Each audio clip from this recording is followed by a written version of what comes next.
Уважаемые коллеги,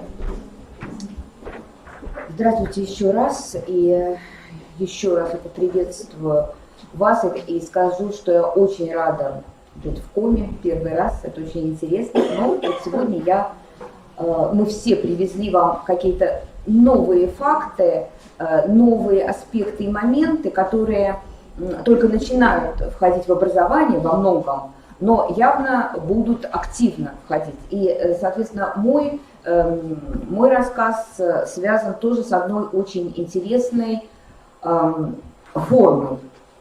Это художественные практики. Конечно, начинать разговор об этой форме, наверное, нужно с актуальности. А актуальность нам всем понятна. Мы живем в мире информации, в информационном мире. И сегодня современный школьник настолько не просто погружен, что может быть и хорошо в информационное поле, а он уже захлебывается в нем. Мы сами в нем захлебываемся.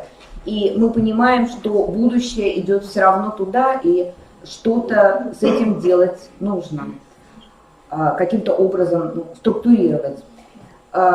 Из-за того, что современный школьник живет в виртуальном мире, постоянно пользуется гаджетами, что здорово, из-за того, что у него насыщенная учебная программа, что тоже хорошо, из-за того, что у него совершенно уже нет свободного времени, на самом деле, может быть, тоже хорошо, возникает ряд серьезнейших проблем, о которых вы знаете, которые отмечают ученые, отмечают педагоги, отмечают врачи, отмечают психологи. Одна из важнейших проблем, которая происходит с этим новым поколением, поколением Z, поколением гаджетов, это понижение концентрации внимания. И мы это прекрасно знаем. Сегодня существует уже достаточно давно, несколько десятилетий, термин клиповое мышление, клиповое восприятие. Дети не могут сосредоточиться, дети не могут долго слушать какие-то монологические вещи, не могут глубоко погружаться, им нужно постоянно менять, переносить свое внимание с одного объекта на другой. Это просто вроде бы некоторое качество, но которое влияет на общую эффективность обучения и, несомненно, снижает общую успеваемость. Также надо отметить такую проблему, как все-таки недостаточно деятельностный подход в образовательных организациях. Хотя в ГОС и все документы направлены на системно-деятельностный подход, но мы понимаем, что, увы, опять-таки в большей степени обучающиеся сидят и воспринимают ту же самую информацию, что, увы, происходит и сейчас.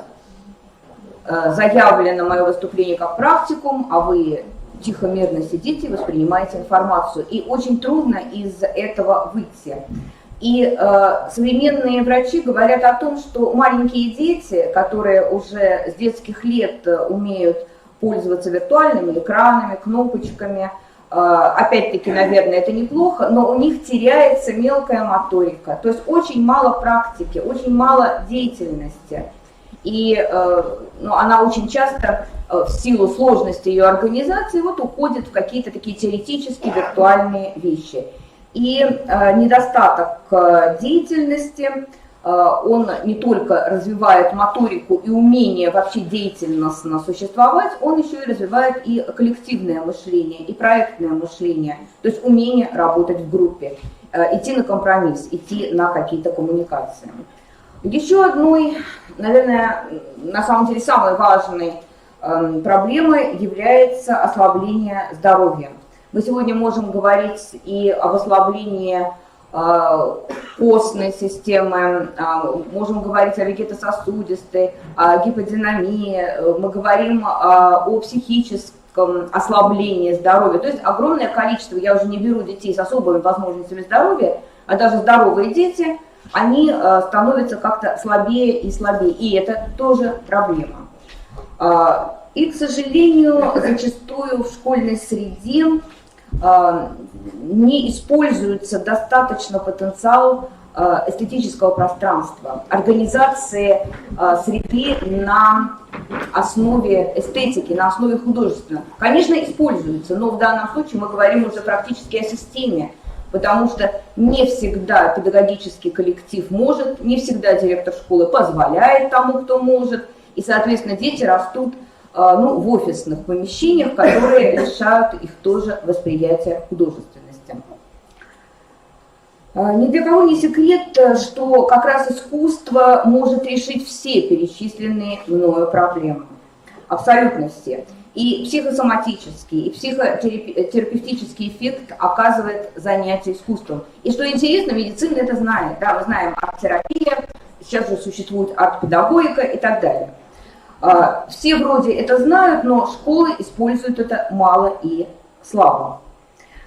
Однако страны, в данном случае вам привожу только один пример, также хорошо вам известный, как экономическое чудо Сингапура. И заметьте, экономическое чудо, которое началось ровно с того, когда было в школьную программу введено искусство. От системы STEM, наука, технология, инженерия, математика, перешли к системе STEAM, когда в эти же самые 4 основные образовательные области ввели как обязательное искусство. То есть произошло развитие креативности, улучшение здоровья, и так далее, даже перечислять не буду. То есть это действительно, когда большое количество искусства существует в образовательной среде, это влияет на развитие и вообще на успеваемость по другим предметам. И, конечно уж, наверное, не зря они сделали, мало того, они доказали целой экономической системой, что это так. И немножечко скажу о исследованиях, которые проводятся в этой области. За последние где-то 20 лет ученые разных стран активно проводят различные исследования, доказывающие силу влияния искусства на развитие человека вообще. Например, их выводы говорят о том, что именно практика игры на музыкальных инструментах оказывает устойчивый и долговременный положительный эффект. Вот не просто слушание музыки, которую мы не отрицаем, опять-таки мы говорим о слове «практика», практическое что-то. Ровно так, как мы можем сравнить, что болельщик футбольной команды, сидя на диване дома, не может подтянуть мышцы так, как это делает спортсмен. Поэтому практическая деятельность в искусстве весьма важна, кроме теоретической и искусствоведческой. Среди проведенных экспериментов, серии проведенных экспериментов доказывают, что благодаря таким практическим занятиям пространственно-временное мышление детей улучшается более чем на 40%. И дети становятся более внимательными и концентрированными. И мы снимаем вот ту проблему ухода от внимательности к клипового мышления. Так, преподаватели Сент-Эндрюсского университета обнаружили, что дети, занимающиеся музыкой более 3 лет, превосходят своих сверстников сразу по 4 показателям. Восприятие информации на слух, моторика, словарный запас и логическое мышление. Глен Шеренбек, психолог, доктор Торонтского университета, утверждает, что дети, занимающиеся музыкой, демонстрируют значительно более высокий IQ. Кроме того, более высокое интеллектуальное развитие стабильно сопровождается и лучшими оценками, более высокими оценками и академической такой стабильностью. Занятия музыкой делают детей не только умнее. Игра в оркестре – это первый опыт и получение навыков работы в команде. Уметь вести свою партию, слушать другого, уступать инициативу, быть готовым воспринимать критику, чувствовать ответственность, сопричастность к общему делу – это качество всех членов коллектива, которые, скажем, участвуют в детском оркестре. Все они в естественной игровой форме легко воспитываются в оркестре. Конечно, здесь речь идет о создании ансамбля, школьного ансамбля, ансамбля класса, скажем, на простых инструментах. Это вам лучше объяснят на мастер-классе по музыке. Также известный эксперт в области музыкального образования Мишель Хансон говорит, если вы хотите поощрять в ребенке сотрудничество, общение, вежливость, креативность, ответственность и уверенность в себе, просто дайте ему возможность играть в оркестре или в любой другой музыкальной группе. То же самое мы можем говорить и о других видах искусства. Так, изобразительное искусство одно из первых и наиболее доступных средств самовыражения ребенка, в котором проявляется многообразие сторон детской психики. Рисунок является мощным средством познания и отображения действительности. В рисунке раскрываются особенности мышления, воображения, эмоционально-волевой сферы. И так же, как игра, рисунок позволяет более глубоко осмыслить интересующие ребенка сюжеты. Лев Семенович Выгодский называл детское рисование графической речью. То есть, когда ребенок еще не может выразить вербально что-то, он это может преспокойно выразить в рисунке, а затем это куда-то исчезает. И, возможно, в силу отсутствия или снижения различных практических занятий. Также велика роль декоративно-прикладного искусства в формировании человека как представителя этноса, страны и мультикультурного мира. Сегодня во всех документах, касающихся образования, мы постоянно слышим о том, что мы должны возрождать или сохранять свои корни, и это очень важно. Декоративно-прикладное искусство в этом играет тоже свою огромную роль. И также очень важным является танец. Танец абсолютно забытый в школе предмет, то есть там нет такого предмета, мы знаем, нет такого урока.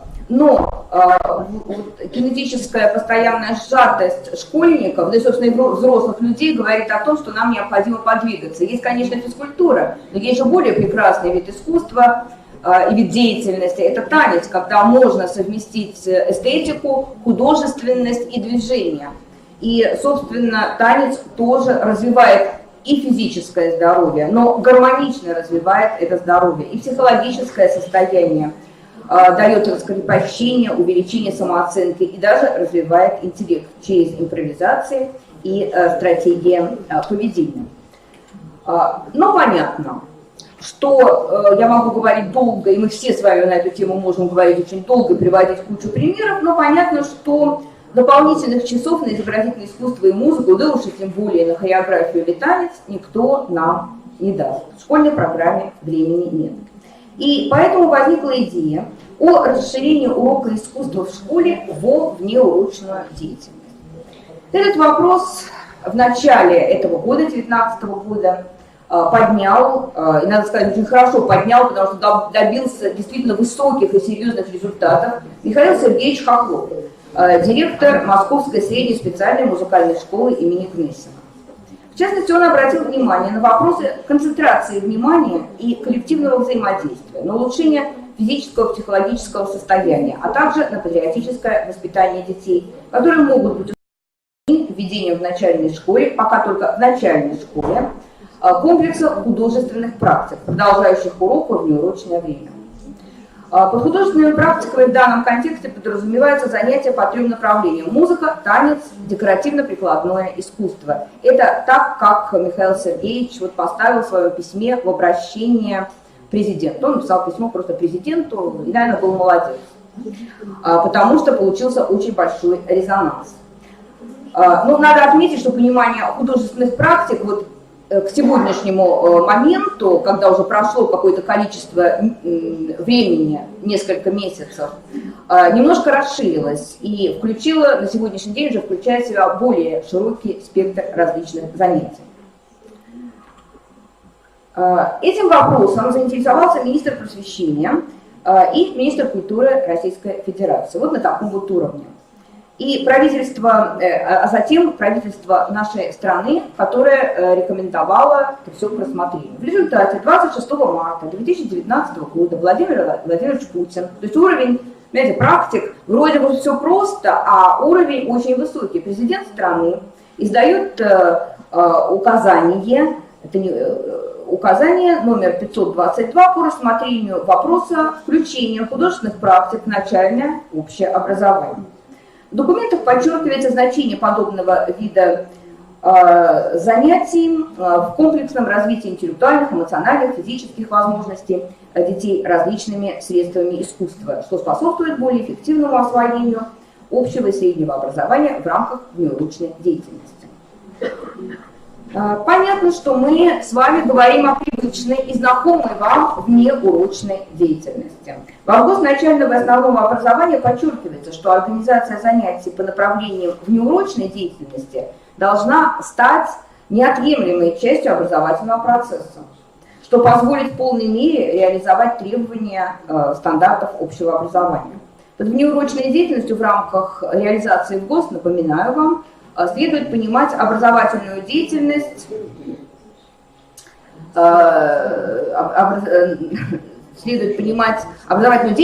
осуществляемую в формах, отличных от урока, классно-урочной системы, и направленную на достижение планируемых результатов в рамках ГОС.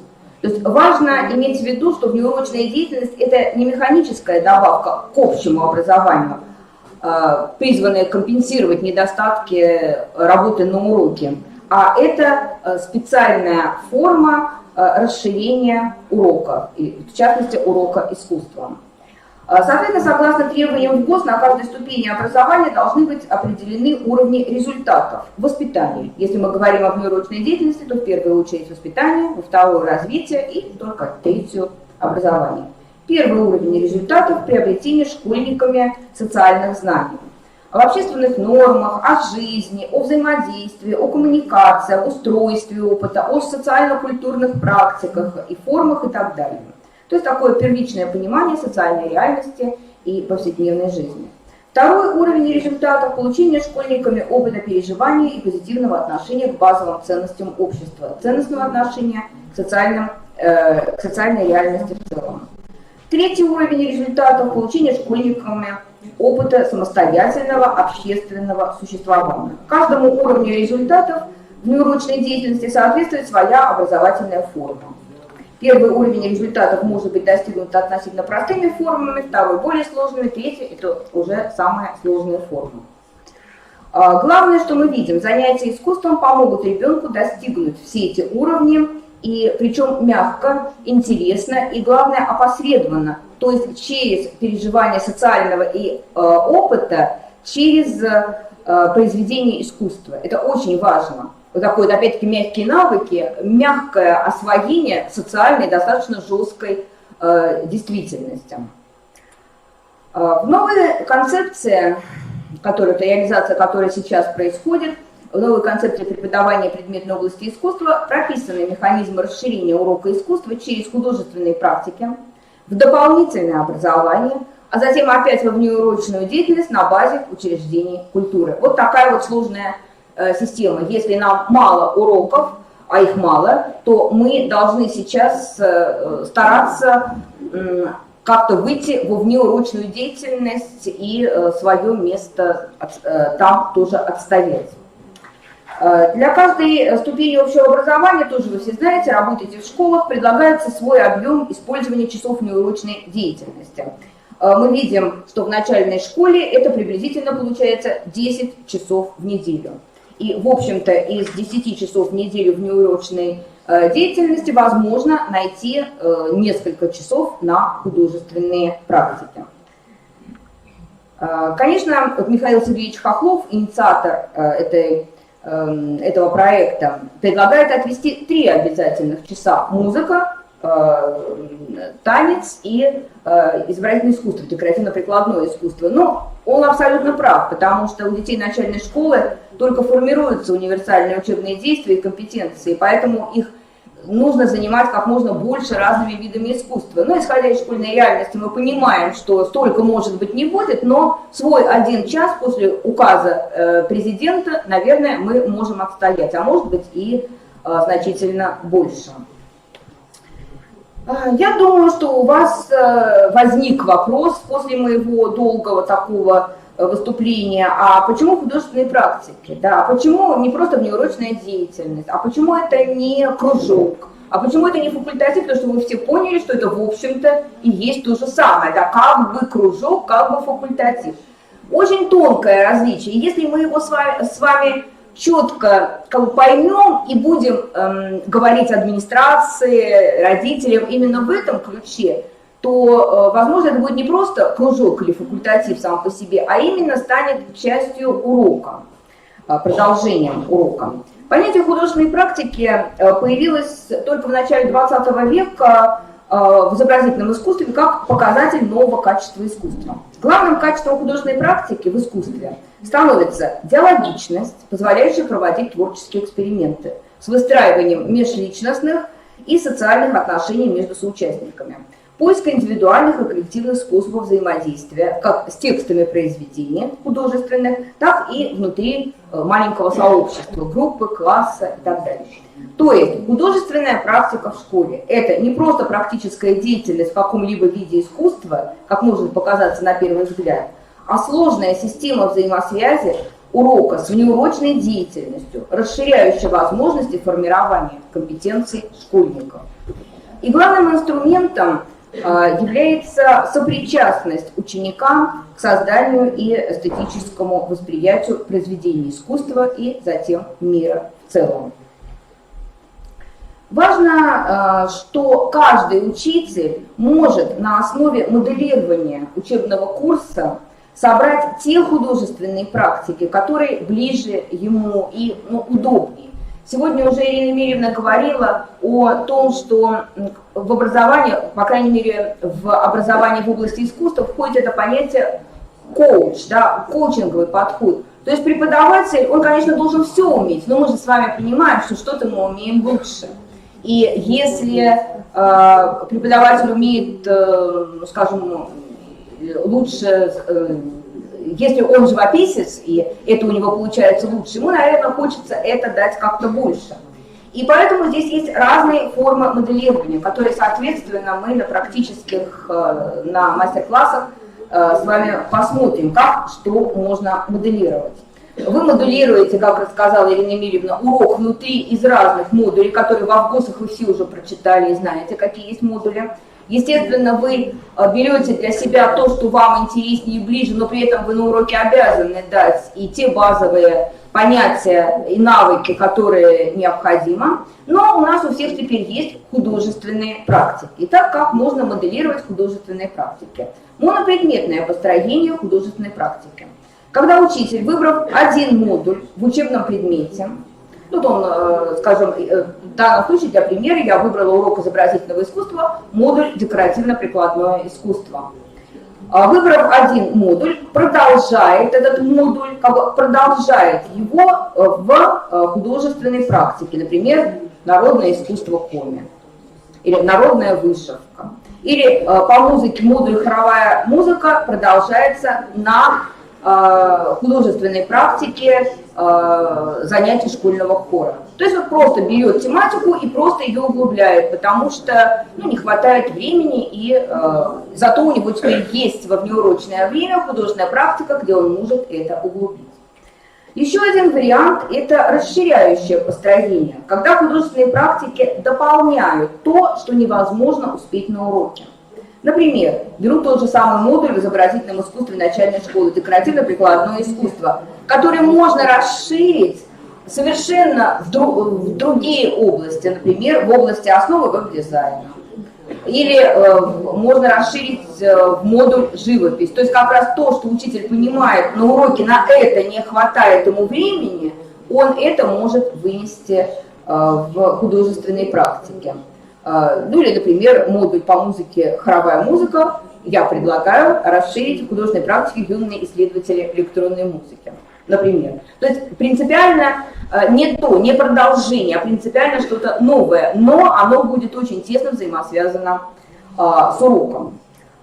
Также последний вид – это интегрированное построение взаимосвязи, когда урок и художественная практика связаны не напрямую с содержанием, а через сложный символический язык искусства. Например, модуль по музыке «Синтетические виды искусства» и модуль по изобразительному искусству «Восприятие произведений искусства». Вот насколько часто и как могут договориться между собой учитель изобразительного искусства и музыки. Вот эти, они выбрали, например, такие модули, и они не по факту содержания, а по каким-то внутренним связям, по языку искусства могут находить общие точки соприкосновения. И соответственно, могут оба одновременно продолжаться в художественной практике, например, пластическая выразительность актера. То есть это такой конструктор, у которого нет ни начала, ни конца. То есть, точнее, не так. Начало есть, потому что это урок жестко регламентированный ВГОСом, и теперь ВГОС нам дает конкретные модули для начальной и средней школы, по музыке и изобразительному искусству, а вот конца нет, потому что вот эта неурочная деятельность, она открыта. Художественные практики могут быть самые различные. Ну, конечно, программа художественной практики полностью должна соответствовать ВГОСам, увы. Здесь мы никуда от ВГОСов не уйдем, и в соответствии с требованием стандарта начального и основного общего образования программы курсов художественной практики должны содержать, ну, вы знаете что, потому что наверняка все равно работаете в неурочной деятельности. Пояснительную записку, в которой интерпретируются общие цели основного и начального образования с учетом специфики художественной практики, общую характеристику курса художественной практики, описание ценностных ориентиров, потому что для внеурочной деятельности это наиболее важно, личностные и метапредметные результаты, а предметные они, конечно, должны быть, но они не столь важны во внеурочной деятельности. Содержание курса художественной практики, тематическое планирование с определением основных видов художественной практики, описание учебно-методического, материально-технического обеспечения курса внеурочной деятельности. Каждый учитель сам может разработать программу художественной практики. Но так как мы понимаем, что учитель очень занят и не всегда может уделить достаточно времени на составление программы вот в такой вот связи с уроком, то наш институт разработал ряд художественных практик и будет продолжать эту деятельность с помощью учителя, чтобы у вас были какие-то материалы, которые, опять-таки, в отличие от урока, вы можете немножко изменять как бы под себя, по необходимости школы, ученика и вас как учителя. Ну, очень коротко мы можем предложить художественные практики, например, по музыке. Юные исследователи электронной музыки, ансамбль детских музыкальных инструментов, «Россия, ты гордость и песня моя», арт-команда мультимедийной оперы, «Свирель поет», по изобразительному искусству, «Учусь видеть и создавать, украшать мир», «Путешествие в страну форм и образов», изобразительное искусство и среда, по хореографии, хореографическое творчество, пластическая выразительность актера, и по театральному искусству, путешествие с театром, опыт творческой деятельности, знакомство с мельпоменой или театральная азбука от А до Я, поэтическая музыкальная сказка. Это то, что это очень маленькая, небольшая выборка, это то, что мы вам, в принципе, можем уже предложить, и Наталья Геннадьевна получит экземпляры этих изданий, где уже вам по всем форме написано, чтобы вам не думать и не мучиться, каким образом прописывать результаты, задачи и так далее, и все привязано к уроку. При определении личностных и метапредметных результатов, достижение которых обеспечивает разрабатываемая программа художественной практики, как я уже сказала, педагог ориентируется все равно жестко на требования ВГОС, мы это понимаем. Личностные результаты включают готовность и способность обучающихся к саморазвитию, сформированность мотивации к обучению и познанию, ценностно-смысловые установки, отражающие индивидуально-личностные позиции школьников, социальные компетенции, личностные качества, сформированность основ гражданской идентичности. И также метапредметные результаты, которые предполагают освоение обучающимися универсальных учебных действий, познавательных, регулятивных и коммуникативных, обеспечивающих овладение ключевыми компетенциями, составляющими основу умения учиться. Это самое главное.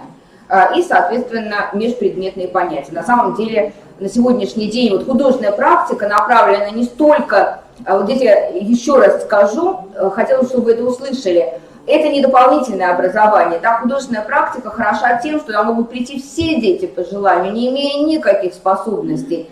И при этом она направлена, да, она направлена на получение и знаний, и умений, и навыков в определенной технике, там, в определенном виде искусства, но в первую очередь она все-таки направлена на развитие умения учиться, поиска информации, умения находить себя в коллективе, умение вступать в коммуникацию и находить межпредметные, метапредметные связи. Для определения эффективности внеурочной деятельности может быть использован вариант мониторинговой карты результатов освоения программы художественной практики. Вы понимаете, что бы вы ни делали во внеурочной деятельности, вы должны к отчету иметь определенные бумаги, определенные какие-то показатели. При заполнении таблицы следует обратить внимание на следующие позиции. Критерии выбираются из перечня планируемых результатов по ВГОС. Показатели конкретизируются на двух уровнях: прогнозируемом результате и прогнозируемом эффекте. Причем в первую очередь воспитательном, во вторую очередь развивающем и только в третью очередь образовательном. Диагностический инструментарий определения результатов освоения программы внеурочной деятельности, частотность и сроки проведения процедур определяются самим образовательным учреждением в соответствии с собственным уставом и различными другими административными документами. Здесь вот я вам привожу пример, тоже такую отчетную диагностическую таблицу отражения формируемых универсальных учебных действий в содержании программы художественной практики. На примере художественной практики ансамбль детских музыкальных инструментов. Зачитывать не буду, понятно, ведущие направления развития личности, затем наименование раздела, который направлен на эти направления: духовно-нравственное, общеинтеллектуальное, общекультурное, социальное, художественно-эстетическое, и ведущие учебные действия, формируемые в рамках программы художественной практики.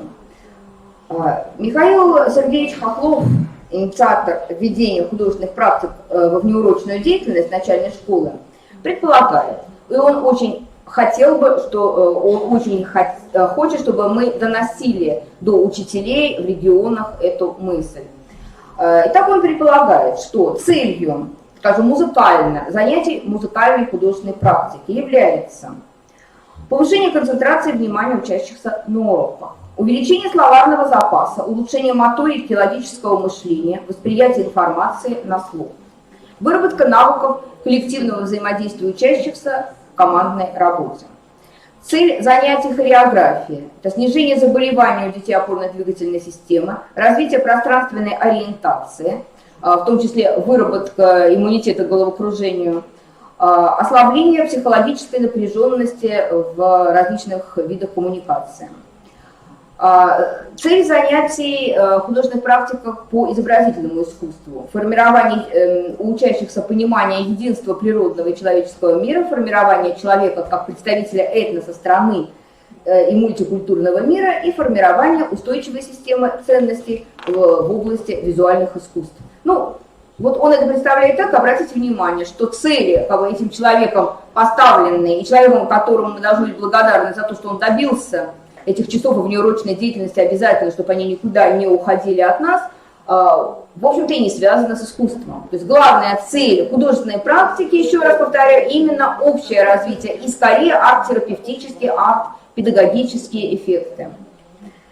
Предполагаемые результаты практических занятий по 3 направлениям художественных практик – это повышение успеваемости по всем предметам, развитие умения встроиться в группу, работать сообща, достигая одной цели, улучшение физического и психологического здоровья, повышение самооценки, установление самоидентификации современного молодого человека, самоидентификации в культуре, формирование ориентиров для оценки произведений различных видов искусств.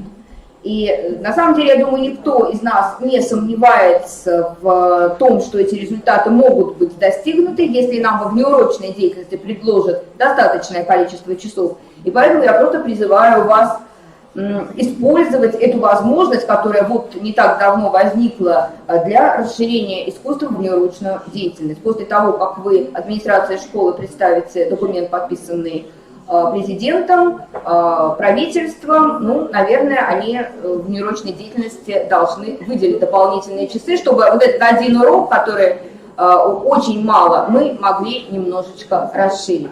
Спасибо за внимание.